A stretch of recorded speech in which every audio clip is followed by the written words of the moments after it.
হাসপাতাল থেকে আমার শাশুড়ি ইচ্ছে করে আমার বাচ্চাটাকে লুকিয়ে নিয়ে তার মেয়েকে দিয়ে দিয়েছে, অথচ আমি জানতামই না আমার ছেলে হয়েছে নাকি মেয়ে।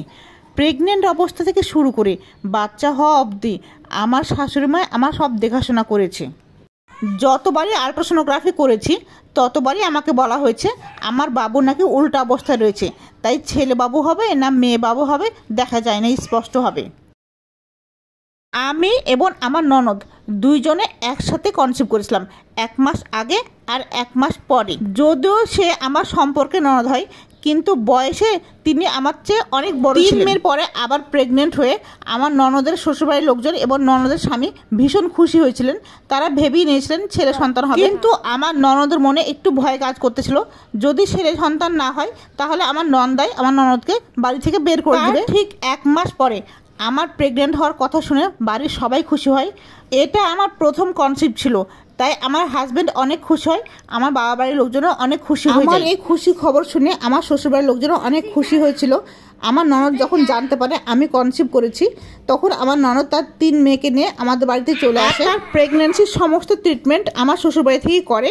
আমার প্রথম সন্তান ছেলে হোক কিংবা মেয়ে হোক, যাতে সুস্থ করে পৃথিবীতে আমাদের কাছে পাঠাই, সেটাই আমার একমাত্র প্রত্যাশা ছিল। সৃষ্টিকর্তার কাছে সারাদিন এই দোয়াটাই করতাম, আর আমার শাশুড়ি সারাদিন এই দোয়া করতো যাতে তার মেয়ের ঘরে একটা ছেলে সন্তান আসে। প্রেগনেন্সির 6 মাস পর্যন্ত আমার সমস্ত ট্রিটমেন্টের কাগজপত্র শাশুড়ি মার কাছেই ছিল।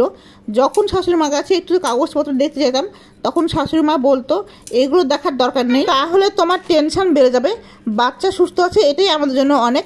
আলহামদুলিল্লাহ, আমার শাশুড়ি মা এমনিতে অনেক ভালো মনের মানুষ ছিলেন। প্রেগন্যান্সি পিরিয়ডে আমার শাশুড়ি মা আমাকে কোনো কাজকর্ম করায়নি, কোনো কাজকর্ম করতে কোনো ফোর্সও করে নাই, নিজের মেয়ের মতো ভালোবেসেছেন। যেহেতু আমি তার একমাত্র ছেলের বউ, আর এই কারণে আমি ওনাকে অনেক ভক্তি শ্রদ্ধা করতাম এবং বিশ্বাস করি, এটাই অগাধ বিশ্বাস ছিল তিনি যেটাই করুন না কেন তিনি আমার ভালোর জন্যই করবেন।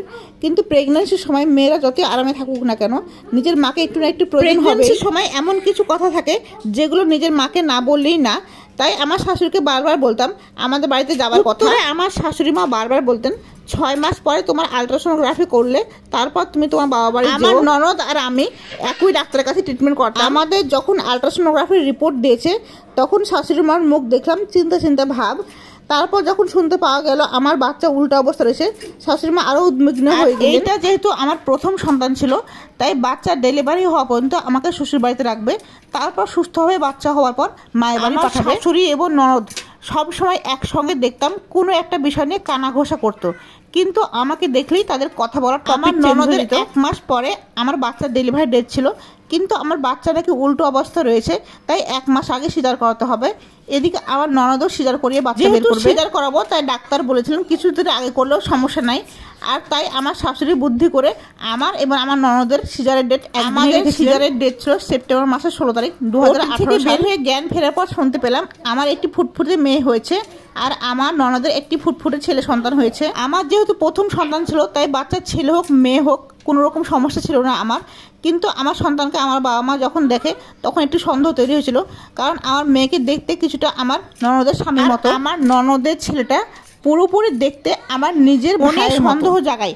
আমার মা চুপি চুপি নার্স এবং আয়াদের সাথে কথা বলার চেষ্টা করে, তাদের মাঝে একজন নার্স জানায় আমার নাকি ফুটফুটে ছেলে সন্তান হয়েছিল আর আমার ননদের মেয়ে হয়েছে, কিন্তু এই ব্যাপারে কোনো রকম সঠিক প্রমাণ আমাদের হাতে নেই। কথা শোনার পরেও আমার মা নিরুপায় হয়ে গিয়েছিল, কারণ কোনো রকম প্রমাণ ছাড়াই কীভাবে সবাইকে বিশ্বাস করাবে যে আমার ছেলে সন্তান হয়েছে। নার্সদের কিছু টাকা দিয়ে আরও কিছু তথ্য বের করে, আল্ট্রাসোনোগ্রাফিতে নাকি আমার বাচ্চা উল্টো ছিল না, তখনই স্পষ্ট দেখা গিয়েছে আমার ছেলে সন্তান হবে, আমার ননদের মেয়ে সন্তান হবে। শাশুড়ি মা ডাক্তারের সাথে কথাবার্তা বলে পরামর্শ নিয়ে একদিনের সিজারের ডেট করে বাচ্চা চেঞ্জ করার সিদ্ধান্ত নেই।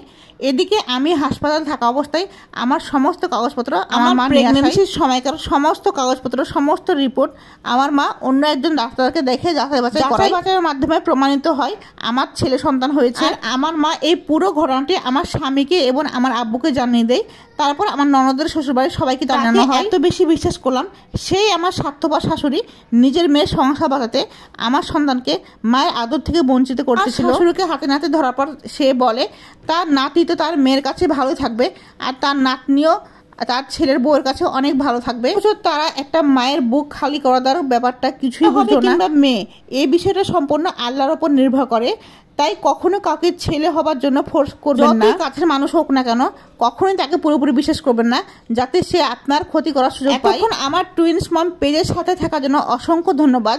গল্পটি ফেসবুকে স্টোরিতে এক আপুর থেকে নেওয়া। গল্পটি কেমন লাগলো কমেন্টে অবশ্যই জানিয়ে দেবেন।